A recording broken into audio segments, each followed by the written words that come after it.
Hello guys! Nagawa ako ng juice. Natural juice. Ito yung kalamansi na piniga.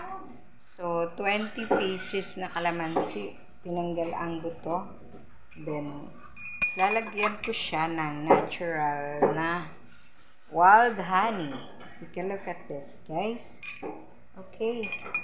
So, tunawin natin at lalagyan natin ito sa so 20 pesos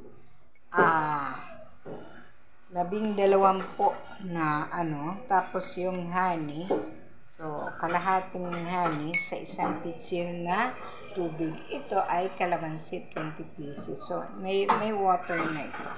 Yan guys, para natural, para healthy ang ating iniinom na juice.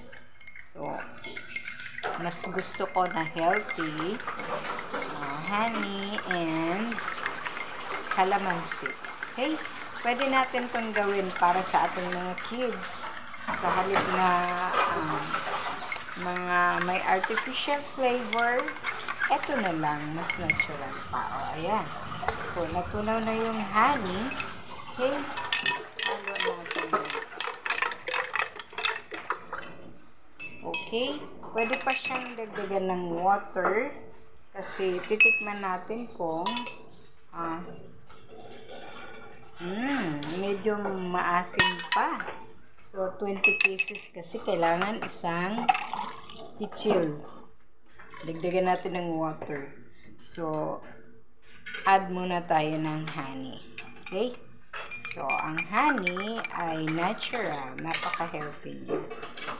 Okay? So, tandaan guys na mas madali ang natural, mas masarap, healthy for the family. Thank you so much for watching guys. Ito. Ganyan lang ang gagawin. Thank you. Pa-like and share sa video na to.